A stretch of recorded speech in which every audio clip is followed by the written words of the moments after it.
All right. Go right ahead. Put more on your side. I'm allowed talking.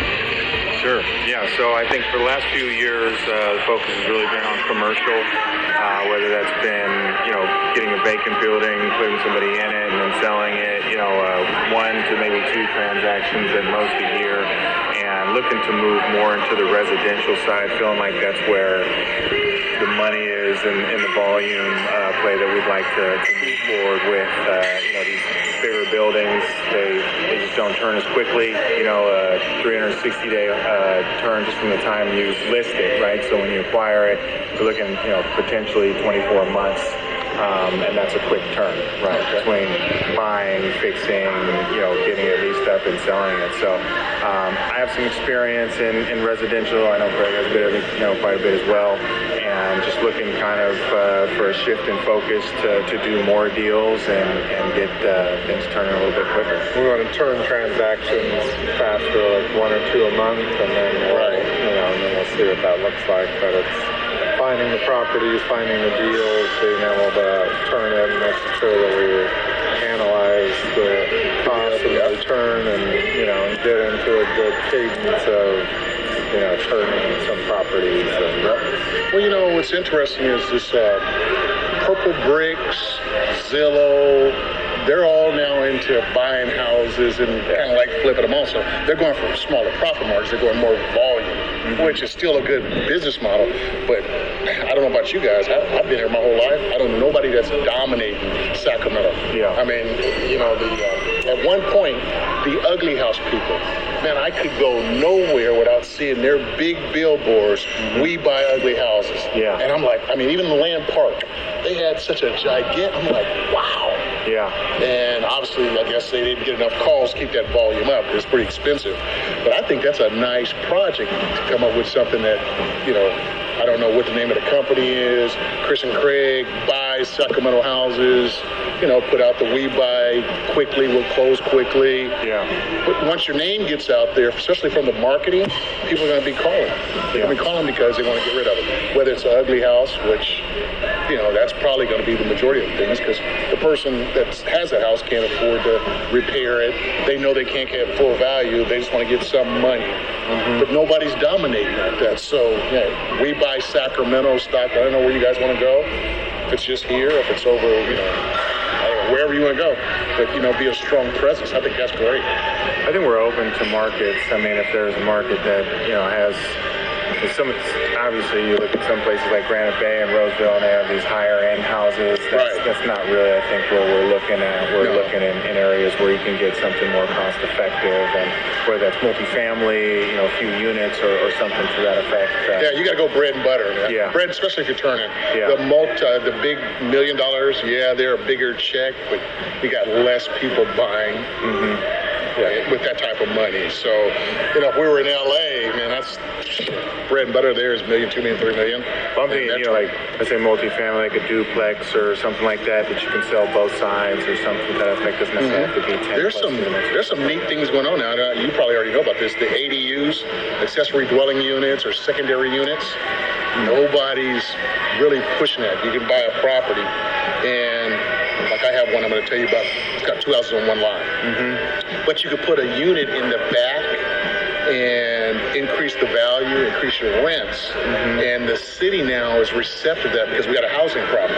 Yeah. So they're like, okay, how do we solve the housing problem? Let's make it easy for people to put a second unit on their property. Yeah. So there's so many what's ways. It called? It's called the accessory dwelling unit. Like a mother-in-law. Mother-in-law quarters. I went down because I have two houses on one lot, mm-hmm. and I have a middle part that's a shed, laundry room, but it's 256 square feet. It's like, oh shit, if I put a toilet in there, a shower, kitchen, I can rent that thing out for some money. Yeah. But it's R2, so I could do it illegally, which I still may look at. It's my property, Yeah. If I want to turn it into a cash flowing compound, I can. But at least you should be able to. Well, the thing of it is, I understand it's zoned. I could probably go in front of people and ask for permission. Depends on these just ask for forgiveness. But I don't know. I got enough space. Got plenty of parking, but I don't know if I'm going to put that many people on one property. Yeah. And I'm going to tell you about that property last. But I just increased the rents on that 42% by what I just did in 1 month. And my tenants still love me. All right, so basically, if I get it right, I work on formulas. I'm a numbers guy. And that's the only way to do real estate. The numbers got to pan out. Yeah. And so this here is just a basic house with the type of numbers that I try to run. So more importantly is if you open up, there's checks.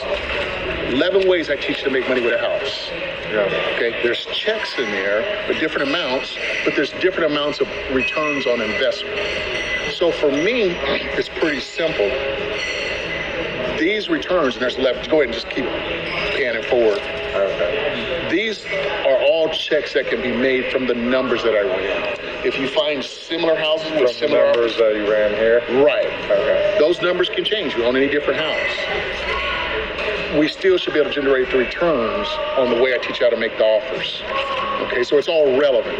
To me, it's just a can of beans. You know, I've been doing this 38 years, and I've studied the numbers so hard, and I enjoy that because, again, that's what most real estate investors don't do. They do the swag, which is simple, wild as yes.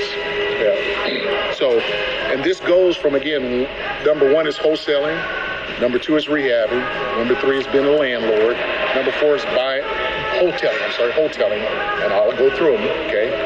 And the checks are in order. Then there's node buying. Oh, why don't I start from the beginning? Let's start from the first one that I'll walk you through. And you can write on it. That's yours. You got a pencil over here? No, you can just borrow mine. It's cool. All right, so the first check is a wholesale deal. And this is where you guys might look at too, is get people working for you. Get someone that's saying, hey, look, I need 2 or 3, 4,000, 5,000. I'll go find your houses. That's beautiful. And so they'll bring the house to you from the training, and you're going to generate a 25% return on their investment. Okay, they're going to get a $5,000 check. That's what I base it upon. It could be lower, it could be higher, depending on the house, depending on your return. But we're looking at 25% return on investment. So the wholesaler is just getting the contract, and then they are trying to trade that paper. They're going to flip it to you. Yeah. Right. Because you're the cash buyer. Okay, so look for a 25% return there. Now, if my returns that I'm saying here are too low for you, then you want to get into the note buying directly from banks, and that's where you get the big home runs. But you got to develop that relationship. Now, there are people out there selling notes, but I don't know if with note buying, you can't buy it and sell it. It has to go through the homeowner. Homeowner still owns the property. It's when you start buying notes, or what you would look to do is try to get the deed from the owner. Once you got the deed, then you own the property, then you can sell it. But that process is not one that's guaranteed. For the strategies you guys are talking about, might have to go foreclosure. There's different exit strategies. So we're looking for 25% on that. If you turn to the next page, unless you got a question. I do. Okay, go ahead. So this check is what we make, or this check is what I'm paying somebody to bring me the deal? Or somebody bring you the deal. So, and again, that can change, but based upon the way I teach you guys, we're shooting to give them $5,000. Okay. Once you know the formula, you can tear this thing apart. So then how do you come up with the 25% ROI off of that? That's from that first page. And I'll go back to that. So but I just want you to keep going forward so you can see the different returns. You know what, I like this. So that's called wholesaling. And you go to the next page, Craig. Next one is you find the deal. Let's say you ran some marketing. Somebody calls you, you don't have to pay that fee to that finder. So we're looking to make offers that are going to bring you a 30% return. On this house here, $35,000 is going to be your profit. Bar nothing major happens. There's no guarantee, but if Murphy's Law doesn't step in and it's a smooth transaction, it should make $35,000. That's called rehabbing, fixing and flipping. That's HGTV. We buy it, we fix it up, we sell it. Okay, next one, landlord. Landlord, we're looking for like a 14% return. Okay, if you get a 14% return, it's going to take you 86 months to get your money back. I'm a landlord, love being a landlord, love the way the tenants pay it off, long-term wealth. But again, I'm just giving you what I teach and what I show. You guys pick what you want. It's your business. Okay? So, next page. Stop me if you have questions. Okay? Now, this one's called wholesaling. This is where you find a house and you don't put the major improvement into it. On the first page, there's $20,000 of repairs that need to be done. With this wholesaling, what you do is you put 10 repairs in and maybe sell the house a little less than market value. You let the owner come in and do the rest of their work, or the person that comes in says, you know what, I can't afford to live in this neighborhood if it was up to the other values. But since you're selling a little bit low, I can get into that nice neighborhood, nice school, and we'll do the repairs later. So it's a person that wants to buy that way. So you don't put in much repairs, you don't put much time into it, you quick turn it, that's like 30 days or so. Just make it look good. So you get a higher return doing that type of real estate transaction. Okay? Next page, that's called wholesaling. Note buying, again, I talked about, that's the one that's kind of more complicated. You're dealing with banks. There are other note holders that hold notes like me, but I'm not going to leave any meat on the bone. I'm sucking all the meat out of it. So you're going to get a marginal return, 12%. I have one I'll show you today is 25%. But again, it's not that quick turn and burn. That's not guaranteed. There's some other things that could happen. There's no buying. Next, this is for someone that goes two ways. I'm an investor buying some houses. You guys are private lenders. I'm borrowing the money from you, but you're splitting the profits 50-50 with me. You're providing the money. I get the house fixed up. When it sells, 50-50. Based on that, your return is going to be 15.2%. Again, using my model. Okay, and I'll again go through it. I've got an app I developed, and it takes you through this whole process of buying, and you see exactly how it's done. But based off numbers, if you want to do flow charts, spreadsheets, performance, this is what your numbers are paying out. This is your business model right here. This is the McDonald's. See, this is the guts. This is what most people don't have that I like. Okay, so if you loan your money, we split 50-50, you're going to look at a 15.2% return. It's up to you guys to decide if you like that or not. Okay. And what time frame is that? Well, that's what you guys got to decide. 90 days is common. You guys might say, hey, and again, you may say you want it done in 60 days. It's your business. So when you go out and you look at a house, and if you want 60 days, you got to go, okay, can our crew knock this out in 60 days? And that's what you guys don't have yet. Well, with our crew, will it take 90 days? Since we got 5 houses in the hopper, what's our time frame? And a lot of this you're going to figure out as you go, too. But 90 days is pretty much common. Now, the other side is the flip coin is you guys find the deal, which I'm going to tell you the truth, I don't like 50-50. If I'm an investor, because I'm experienced, I don't want to split my deals 50-50 with you guys because you bring the money. I'd rather go get cheaper money. This is more expensive than hard money. Hard money is cheaper than borrowing. But some people say, hey, look, 50-50 split, I'm still making money, I'm good. Okay. So this is as the investor? 15.2 as the cash. As the cash. You have the cash, right? You guys are bringing the cash. I'm bringing the deal. Gotcha. So there's plenty of ways to work with investors. This is what you guys got to learn. Some investors will bring it split 50-50. Some say, well, hell, give me a finder's fee, and I'm happy at $5,000. So this is what I'm going to be doing is teaching you all this, drilling you, role-playing with you. By that time, you guys go, okay, we like this. This is us. We're going to pay $5,000. We're not splitting 50-50. Okay, that's your choice. Next page. Okay, that's basically a private lender. Let's say you guys want to go out and you borrow more capital because you need more capital. You're looking to pay somebody 18% simple interest, 12, 15% to borrow their money. On this same house, if you borrow their money, you're going to make $29,000 on the transaction. So I don't know, we kind of did a ballpark funds. I really don't know. You want to fund them all? Fine. If you want to go out and raise some capital, hey, we're willing to pay 18%, simple interest. Okay. Next page is hard money lender. I work with investors. They got bad credit. They'll go to a hard money lender. They'll pay points, prepayment penalty, interest only. Mm-hmm. Still, it's still a great deal for that investor. So even if they borrowed hard money on this same house, they'll still make 24 grand. They're going to pay something like 10 grand in points, prepayment penalty. Now, I don't think that's going to pertain to you guys. Who knows? You can lend money in this situation. I don't know. I've never done the numbers. But usually the person that writes the loan, they get to keep the points. So let's say you're charging 12% interest only on the deal. Mm-hmm. Okay. The investor like myself that needs some money, we're going to bring some money to the table also. So we're going to pay a prepayment penalty. Let's say you guys want the money out for 6 months. I'm an investor. I said, well, I only need the deal for 90 days. Well, if you want to borrow our money, you're going to pay us for the whole 6 months. Yeah. If you pay it off early, we get the prepayment penalty, so you guys will get that also.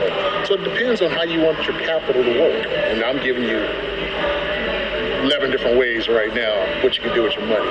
Even though I'm going fast, I'm just giving an overview. I sent him the video, and if you can pass it on to Chris, again, of these 11 ways. And I always use this model in numbers. So everything that you see right here is going to be in the video. And then you come back and go, okay, what about this? What about that? And I apply these numbers to your questions so that it sinks in. Next one is Bolt. Again, if you got the relationship with the bank, and you got a good contact. One of my students bought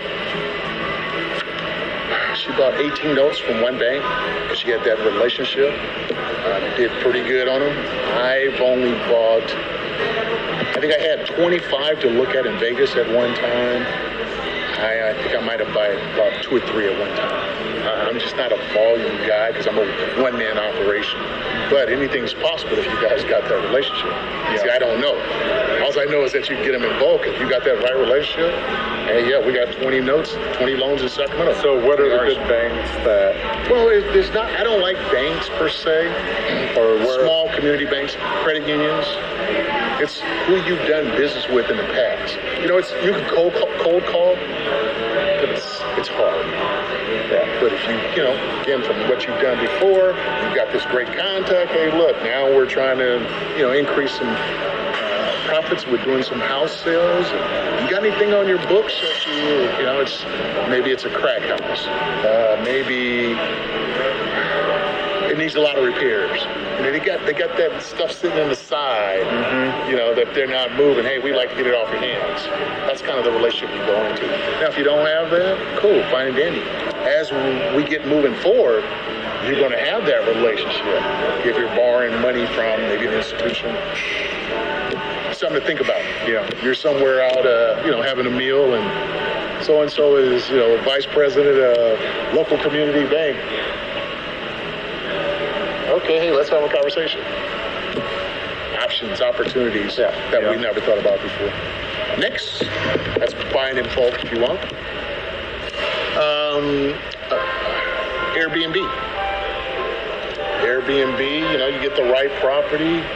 My daughter, I don't know, they went to New Orleans and they spent $270 a night, and that's what this is based off of. $270 a night for 5 nights. And I did the numbers on that, and that's $5,400 a month of income. Hey, maybe Airbnb works for you guys as an income. You buy a property, maybe fix it up, it's in the right place. It's an option. You get a better rent than just being a landlord at 14%. Yeah. Last one is assisted living. That gets to be pretty interesting. So do you see this growing now? Assisted living? A big growing market, or do you need special permits to be There's a whole process of licensing, getting the right staff. You ever, the Costco over, what is that? Costco near Highway 16 going into downtown. You guys ever been over there lately? Mm-hmm. Man, if you get a chance, go by there. Oh, yeah. Oh my gosh. They've got We're off of Exposition. Yeah, somebody's came in, one of these big organizations. They building like crazy over there for the senior market. Now, it's an opportunity that most investors don't even look at. This is going into a whole nother category. But you can take one house, anybody can take a house and turn it into assisted living. In California, for sure. I'm just going to say Sacramento because I know it. You can have 6 residents, as we call them, residents, in a house. And let's say we're getting $4,000 a month from each resident. You can put military veterans in there. But it's for the elderly. So that's $24 grand a month. I've never seen that much money being made. Do you have to have a staff? You need staff. Okay. And the higher the care, the higher they'll pay. Okay. There was, if I can remember, I'll get you an address. There's a house out in Fair Oaks. Beautiful place. Bedrooms are small. Beautiful place. They were doing, I can't remember the numbers exactly. There's a property that's doing 60 grand a month up in the Bay Area. I know 2 ladies that they do the trainings, they do the certifications. So if you want to really get down to the nuts and bolts and how this thing is done, I just give them a call and say, okay, look, we want to talk about this and how you guys can grow this business. I'm not an expert in this. I'm an expert in the numbers. I went through a seminar where the guy talked about it. I came here and I found the experts. I sat them down and said, look, I'll pay you whatever. What do you want to sit down so I can record and talk and you get my answers, my questions answered. So that's where we would go if you guys wanted to go this route. But that's a good return. But again, you're dealing with the elderly. It didn't really fit me. The reason I went is because, again, in those 2 houses on one lot that I was telling you about, they need remodeling. And I said, if I remodel them, then I might think about turning them into assisted living instead of keeping it as a rental. I don't want to remodel these properties and put renters in there. I'm going to remodel for seniors and shit. I got the house in the back. That could be the living quarters. It's got 1/4 acre. I can convert that front house to where I get 6 people in. I like military veterans. Now, this house is in Del Paso Heights. So if I do military veterans and I can get $3,500 a month with 6 people, that's 21 grand. Now, what I've seen when I went out and visited these homes, when I looked at the performance, 50%, 60% is expenses. So let's just say we're doing 24 grand a month on one house. 6 residents at 4 grand is 24 grand. If you can do 50% expenses, you're walking away with 12 grand a month. Yeah. But you see, real estate to me is just numbers. And you guys got to tweak it to what you want. So if you go back to the first page, all these returns, is there one more? Yeah, one more. Oh, okay, that's the one where I'll go back to that last. That's the 42% rent increase I just did on this 2001 lot. Just the first page with the opening. Okay. I'm going to teach you the formulas for buying houses, which is standard across the United States. Most investors that are professionals, they use these formulas. So I'm just basing it on the formula of you're going to buy the house at 70% of market value. You got to deduct the repairs from that amount also. So you deduct 70% and you deduct the repairs. That's on every house. And if you do that and the owner accepts the offer, then that's when you'll get those returns that I just talked about. Okay? The returns will change. If you buy it lower and better, your returns are going to increase. If you have to buy higher, of course your returns decrease. So this is all based upon buying at 70% minus repairs of market value. Let's do real numbers. The ARV after repair value on this property is $150,000. And it needs 20 in repairs. So let me give you the formula that we're going to use. It's ARV times 70% minus repairs.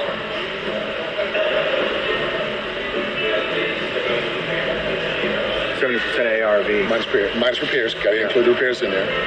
Okay. And if you're paying $5,000 to the finder, and you would deduct that $5,000 from there also. Okay? But if you can get it at the repairs, where we stop at repairs, it's still good. Okay, so again, now this house that we're talking about with the numbers, the ARV, after repaired value is 150 grand. Okay, the repairs are 20. So I want you guys to tell me what you would offer for this house. This came up, you guys did some marketing, somebody called and said, hey, I seen your sign. You say, what's your house worth? Well, it's $150,000 after it's been repaired, but it needs 20 in repairs. So you guys tell me what you would offer. Grab your calculators, do your math. You do it in your head, we're good. And don't say it out loud. I want you to turn this way, Chris. Let's buy houses, man. Let's make money. You turn that way, Chris. Craig, you turn that way. Let's do this.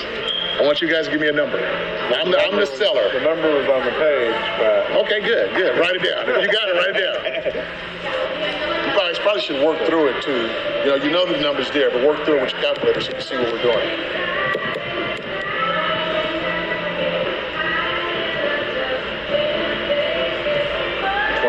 repairs. 20 repairs, right. And so what I would do... 85,000. And what I would do with you guys is when you got those numbers, I'd role play with you. Okay, how'd you get that number? I'll make you do the math. Okay, what's your profit now? What's the closing cost? What's your return? You're like, so I'll make sure you guys are standing in these formulas. You use calculator if you want. That ain't gonna hurt me. If you want to do it by longhand, do it longhand. That's the math we got to do. I love math, man. If they would have told me when I was going to school that real estate and math was the way to get me turned on, I swear I would have graduated at the top of the class, man. Math with the dollar sign.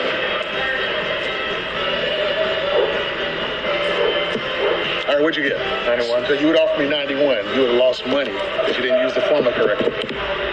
What'd you get, Craig? I got 85. Got 85, but now if we put the 5 in, if I'm bringing it to you, you would go down to 80. 80, yeah. So what we're doing is saying, let's offer the owner 80. That's the number. Now let me go back and help you. It was 150 times 70%. That's 105. Then you got to deduct the 20. That makes it 85. Then if you're paying a 5, then you're down to 80. So 80 is the number we want to offer that owner from that phone call. Okay. Now if the owner says, hey, look, I need 105, there's no use going over. The most we can pay is 80. And they go, well, I need 85. Now we're in the ballpark. But that's the way the biz works, so you don't waste a lot of time. I say, hey, look, my house is worth 150, and... So where do you get the ARV from? That means this house, every house, the same square footage, same bedrooms and bath, just sold for $150,000, MLS. Realtor just sold it, 150. So you validate with the comps. Right? So I'm asking 150. It needs 20 in repairs. I'm asking 89,000 for my house. What are you guys going to offer? What number again? What was that number? 80. You're going to offer me 80. Don't you feel bad about that? I'm asking 89. You guys are going to give me 80. Don't you feel bad?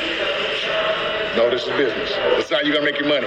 Yeah, no. Okay? Just check it. Some people do feel bad about it. I understand. So I have to talk them into, you know what, if you're going to make any money. So if you want 80 and you offer 70, what happens then? Well, what happens is if I come along, they call me and they're calling you, what do you think I'm going to offer? 80. And what are you guys going to offer? 70. Who's going to walk away with the deal? Yeah. See, so I understand where you're going, but you got to understand too, it's like, and the thing of it is, see, you don't know your profits yet. I know the profit from these numbers. And I know my profit's going to be $35,000. So if I know my profit's $35,000 and you know your profit's $35,000, if you offer $80,000, $35,000 that's a pretty good chunk of change. Okay, and that's going to give you a 30% return.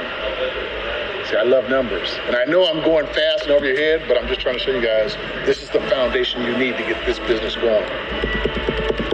Okay. So I'm gonna leave it up to you guys now to ask me any questions. And if we don't have any more questions, I'll tell you about what I did with that house, with the house in the front and the house in the back. And it's going to take time. So what do?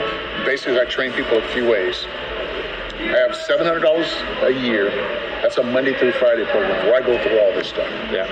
Okay. It's a slow program. I call it the Volkswagen. And I go. The reason I have that is because most people can't. $700 is a lot of money for most people. It's a lot of money. Now, for you guys, it may not be a lot of money, but the average person, they're struggling. They don't have it. When I have $2,995, that's where I'll work with you 3 days. Now, I'm basing this on one. We talked about two. We'll work on that. I'm just giving you for one right now. It's $29.95. I'll spend 3 days in the field with you.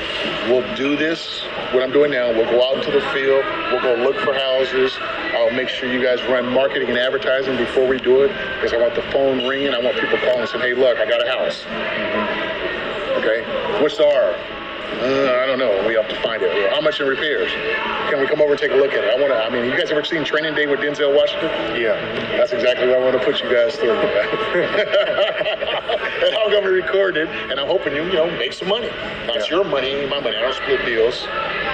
It's your training. You're going to do all the work. It's your money, whatever it's made. And I want to walk you through that process. Now that I know what you guys want to do, that $29.95 is an unlimited program. It's 7 days a week. Hey, Terry, it's Sunday. It's Christmas. I got a question. Got an owner that's going through probate. What do we do? Okay, let's work on it. I was telling Craig I got a $25,000 program. That's for the person that's kind of they have some fears about investing, whatever it may be, mental, psychological, whatever it may be. Terry, I get it. And you've helped me, but still need more hand-holding. So that's when I'm available 24/7. I'll go out and find deals. Like I have 2 deals I'm going to show you guys. I'll try to find deals for them. I'll take them out. We'll walk through some assisted living places. I'll take them on a tour. I'll get the numbers for them. It's just, you got to give that extra to get it done in hopes that they pull the trigger. Because, again, when I have successful students, I like to make videos so that when other people go in and they look at me, they go, shit, Craig and Chris, they just built a giant organization that's where they're controlling the Sacramento market. Their capital expense is big, but damn, the checks they got is big also. I never thought about that. But because they seen you, they go, hey, Terry, send me through the program also. So I like doing it. I like seeing success. And that's the people I want to work with. The people that I work with and they don't have success, it doesn't elevate me. It doesn't get me excited. I got 38 years in, man. I want to stay excited about what I do. And I want to continue with the success because I love teaching, love coaching. It's fun. So you guys don't have any questions. I want to show you 2 real deals, but it's your turn. Tell me what you think. Everything's open. I don't hold nothing back. If you do business with me, fine. If you don't do business, I'm still good. But I want your business because I don't have anybody that's doing what you guys plan on doing. Yeah, I think there's a couple of things that, we would look at doing and a few things that we wouldn't. Yep. But the thing of it is, here's what happens. The phone rings. Let's say again, you ran some billboards. Somebody calls. Hey, my house is worth $150,000 R. The repairs are $20,000. All I want you to do is look at this house and say, okay, how much money, what kind of return do we want? Do you guys want? How much money do you guys want to make? And which one do you want to choose? It's up to you guys.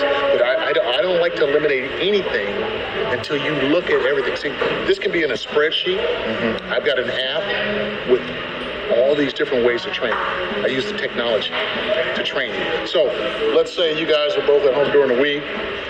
You'll go into my app and you'll be buying houses in this app. When I was younger, I always thought, man, how come somebody didn't create a real life monopoly where you can buy houses, sell houses, make money, learn the process so that you go out in the real world and do it. I'll go ahead and spend the money, develop it, hire some people from India. I love it. So these numbers that I'm teaching you, I don't have to be on the phone doing math with you. I say, hey, go in there and do level 1 in my app. And then we meet on the phone. You guys talk to me about the numbers now. What would you buy it at? So you can build spreadsheets. You can build performance. You guys can make your own software at some point. And I learned this from working with hedge funds. when you get your system down and you like it, you can have somebody program. You guys might be good at Excel, or you know somebody that programs software developers. You can make that model tell you what to offer for a house. Let's say you guys want 28% return. Program these formulas so that when someone calls us about a house that's worth 500, it needs 100 repairs. What should we offer? But you got to know it's programmed in case it breaks down, or you got to be able to double check it to make sure that thing is functioning correctly. Yeah. All right. So, how many students have you had over the last? You said I've had so many students. I've been doing this for 38 years, so I've been probably coaching. Man, since probably. Yeah. I'm good. Perfect. I've been coaching, man, probably since 2002, 3. Okay. Yeah, I have students all over the United States. I got London. I've had students. I'm trying to think of this one student. I can't remember where she's at now. Man, I had some students I kind of like to forget. That's what I do. I taught. I sent Craig, my latest student, just made $1.2 million buying a commercial note. He went to the bank. I'm gonna wait and tell him this story also. Now he's in Detroit. Okay. Yeah, but he's a commercial guy. Yeah. Multimillionaire. Yeah. I didn't know it at the time, right? He went to the bank because he seen this commercial property that was in disrepair. And he called him. The bank says, we can't sell you the property, but we'll sell you the note. He's like, what the hell's a note? So he gets on the internet and he finds me. And I said, okay, look, I'll teach you. Charge him $700 for a weekend. He went in that Tuesday. The bank, I think, was asking $300,000 or $400,000 for the note. He bought it for $120, put $40 grand into it, and it was worth $1.2 the minute he signed the paperwork. He had some other commercial buildings. He sold those buildings and moved all of his employees into the building he bought from the bank, the note. And again, I sent that to you so you can listen to it. That's impressive, $1.2 million. Pretty powerful. Of 120,000 investment and 40 improvements. Now, that's the kind of thing you can do with banks once you understand it. Yeah. So he's Detroit. Anything else? Let's hear about the 42%. Oh, the 40%, okay. You know where Del Paso Heights is at, right? Mm-hmm. Got a little stigma to it. Mm-hmm. You say Del Paso Heights, you're like, but there are more landlords in that area than anywhere else. Okay? I grew up there, I live there now. It is what it is. You know? This property, I used to knock on doors, people in foreclosure. I went to this property, no one was there. So I asked my mentor, I go, hey, look, 2 houses on one lot. How come no one's there? He says, okay, go to the tax assessor, find out where the tax records are being sent. So I go out, find out where the tax statements are being sent. I knock on the door and say, hey, is John here? She said, oh, John just passed away. I went, oh, man, sorry to hear that. I said, you got 2 houses on one lot over there. What are you going to do with it? So I'm going to give them back to the bank. She's an older lady. She says, no, John was the real estate guy. All I want to do is spend time with my grandkids. We call those people don't wanters. They don't want the property. It was $8,000 behind. I made the payments. The monthly payments for 2 houses was $460 a month for 2 houses. Now, I could have flipped that for $5 grand, but I'm the type of guy, I like to extract every single penny out of a house I can. I don't leave nothing left over. That's the golden goose. Yeah. I kept that house, again, it's been probably 15, 20 years. The first month I rented them out, I made $640 a month. Right now, I own it free and clear. I get $2,100 a month. What I noticed was when I'd rent the houses out, there would always be extra people living in the house. I'm like, and when I first started as landlord, it baffled me. Now I've been at it for a while. I'm going, you know what? I said, you guys broke my lease, broke my rental agreement by moving extra people in. You know what I'm going to do? I'm going to charge you for the room. So I'm getting $2,100 a month right now. So I said, okay, front house, $450. You're going to stay here. If not, you got to go. They were happy. Okay. Did the back house the same way. Mm-hmm. So I increased it $900. I'm getting $3 grand for the same property. Now, what's really nice is both people were homeless. before they got in my place. The person in the front never lived in the house. But when I talked to them, and I do all my own management, when I talked to them, they convinced me that they were good people. They told me they want the house. They had no stigma with Del Paso Heights. Same thing with the back person. He's like 25, homeless, living out of his car. I picked him because he said he liked the house. He works for my plumber, and I know my plumber makes real good money. So if this guy shows up for work, I know he's going to be able to pay rent, right? Yeah. I was wrong. He don't like to go to work. But what I did was I said, hey, look, I've taken in homeless people. I've raised their rent 42% between the both of them, and they still love me. What I found out is they stick together so they can afford to live. Yeah. I'm like, yeah, man, Del Paso Heights. Now, this house is not, these two houses are not the cream of the crop. Yeah. You know, I'm not a slumlord. I just put brand new flooring in the back house, new air conditioner, new stove, new refrigerator. So it's decent, but it ain't top.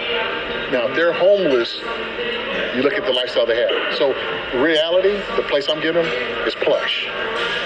But, you know, I would live in it, but maybe I wouldn't live in it either, the way it is. But what did I just do? I'm going, man, after 38 years,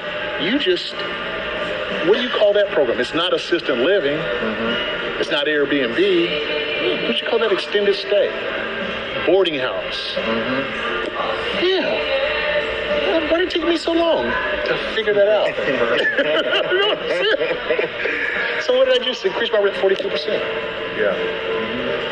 Now, this real estate is all about creativity. You can do a lot with it. But when I started studying numbers, I started realizing, wow, this is what I can do. This is what you can do at a house. And it became a lot simpler for me. So that's how I increased 42%. Now I've got I got a note and I have a house.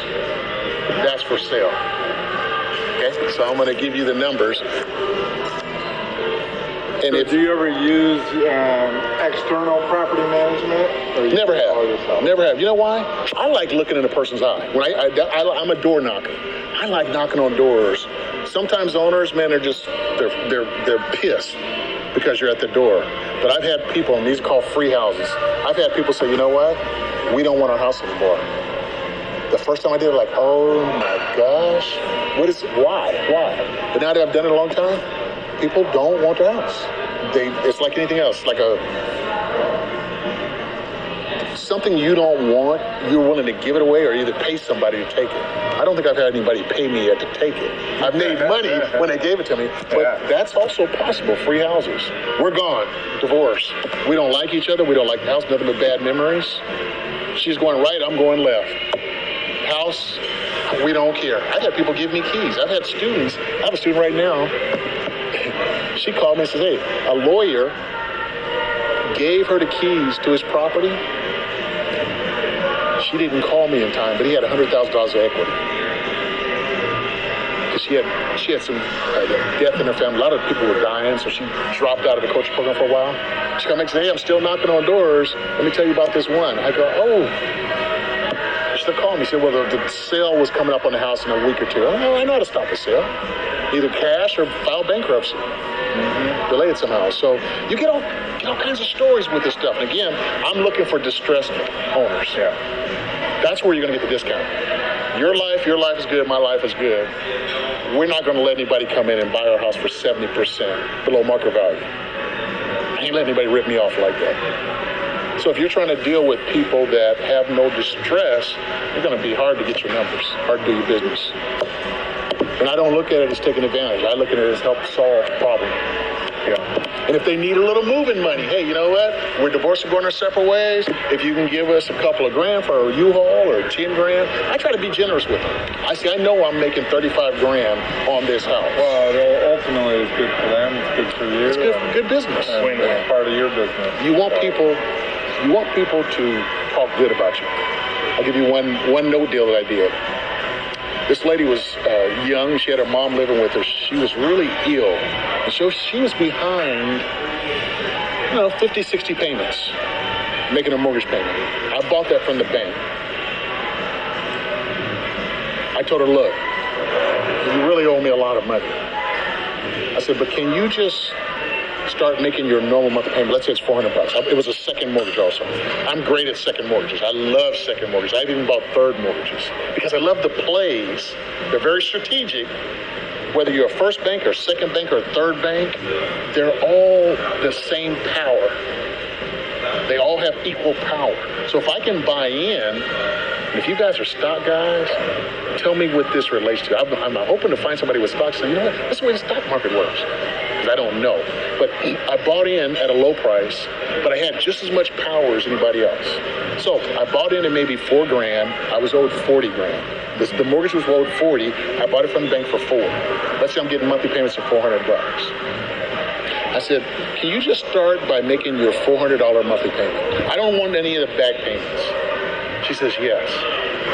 So I give her a fresh start. I'm collecting $400 a month on a $4,000 note that I bought. You want to see some power right now? And I didn't use the right numbers. I do have numbers I should have used. What's my ROI? If I'm getting $400 a month and I paid $4,000, take your $400 a month, multiply by 12, it's going to give you $4,800, and then divide that in. So in 1 year, I've got my money back. That's an incredible return. And as the bank, I don't do no repairs. I don't fix no toilets. All I do is wait on my check to come each and every month, whether it's direct deposit or a check. I love that.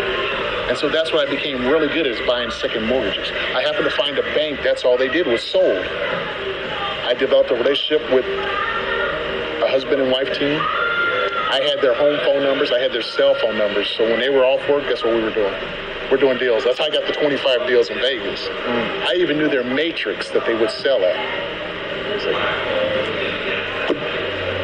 this is, it's all about information.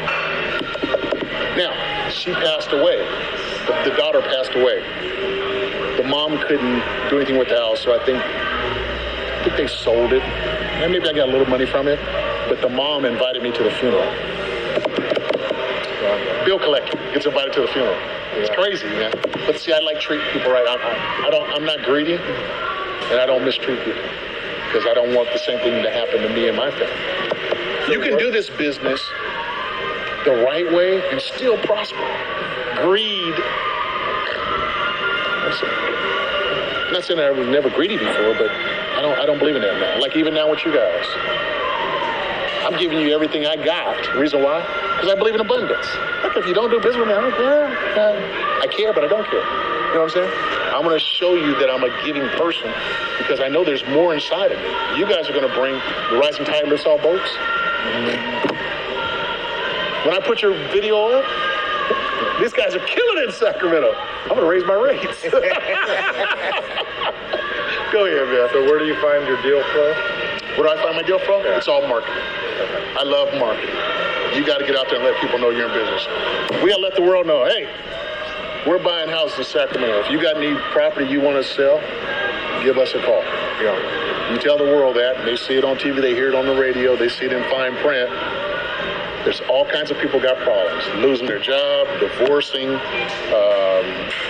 foreclosure, can't pay the property taxes, they can't pay their repairs.